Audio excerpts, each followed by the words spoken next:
हर माँ की तरह माला को भी अपने बच्चों पर बहुत गर्व था।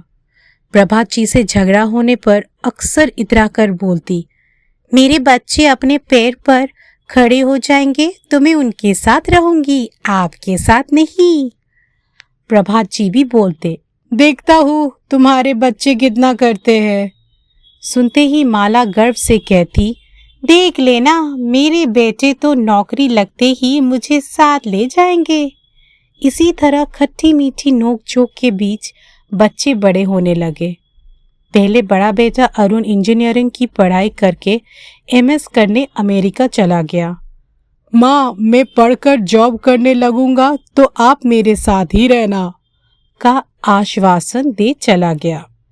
कुछ समय बाद छोटा बेटा तरुण भी बड़े भाई का अनुसरण करके अमेरिका चला गया।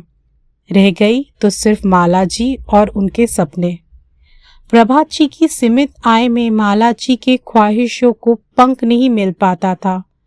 अंत में उन्हें इंतजार था बच्चों के जॉब का, जब उनकी ख्वाहिशें बच्चे पूरे करेंगे। अरुण की पढ़ाई पूरी हो गई, वही उसकी जॉब लग गई। जिस दिन अरुण ने ये खुशखबरी दी, माला की खुशी देखने लायक थी।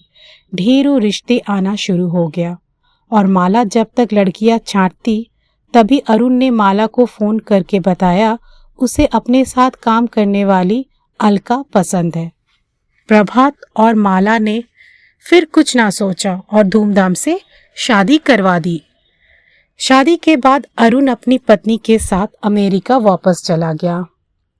माला को उम्मीद थी बेटा बहू उसे भी साथ चलने को कहेंगे, लेकिन दोनों ने एक बार भी उन्हें चलने को नहीं बोला। माला मन महसूस कर रह गई। अब तरुण की बारी थी। जॉब लगते ही उसने साथ पढ़ने वाली लीजा से शादी करने की इच्छा व्यक्त की। विदेशी लड़की हमारे परिवार में नहीं ढल पाएगी। माला के तमाम विरोधों के दरकिनार कर तरुण ने जिद पकड़ ली।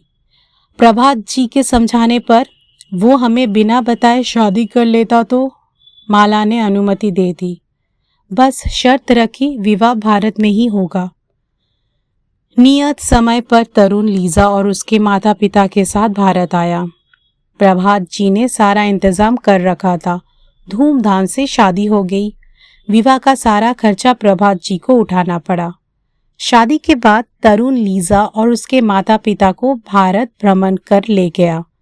वापस अगले दिन अमेरिका चला गया। माँ के गले लगकर ढेरों प्यार जताया। जाने के समय बेटे ने तो नहीं, हाँ लीजा ने जरूर उसे अमेरिका आने का निमंत्रण दिया। बेटे बहू अपनी गृहस्थी में मगन हो गए। हाँ, हर संडे दोनों नियम से वीडियो कॉल कर लेते थे। प्रभात जी तो खुश होते थे, पर माला दिनों दिन बुझी सी रहने लग गई। एक दिन रसोई में काम करते चक्कर खाकर गिर गई। इत्तेफाक से उस दिन इतवार था। प्रभात जी घर पर ही थे। तुरंत मेडिकल सहायता मिलने से माला जी बच गई। हार्ट सर्जरी कुछ दिन बाद होनी थी। माला को उम्मीद थी माँ की बीमारी सुनकर दोनों बेटे भागे आएंगे।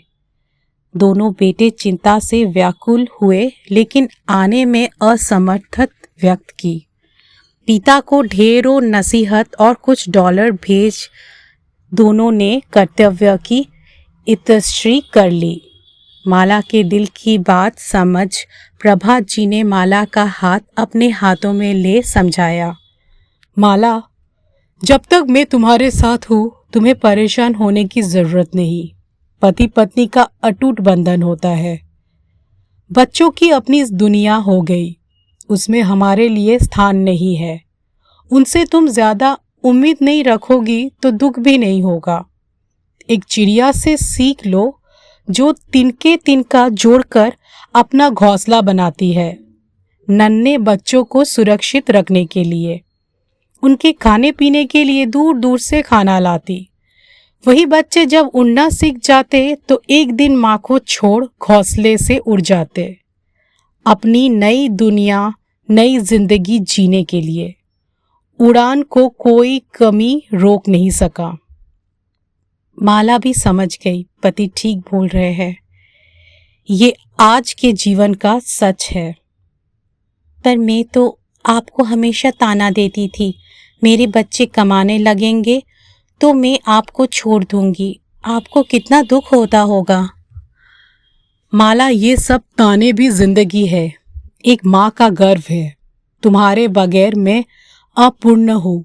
माना मैंने नौकरी की, आपाधापी में तुम्हें समय नहीं दिया, पर इसका ये मतलब नहीं कि मैं तुम्हें प्यार नहीं करता। तुम ठीक हो जाओ, हम अपने जीवन के इस अध्याय को और खूबसूरती से जिएंगे। अगली सुबह ऑपरेशन के जाते समय माला तनाव रहती थी। जानती थी उसका जीवन साथी उसके साथ है। डॉक्टर ने जब बाहर आकर बताया ऑपरेशन सफल हुआ, प्रभात जी ने हाथ जोड़कर ईश्वर का शुक्रिया अदा किया।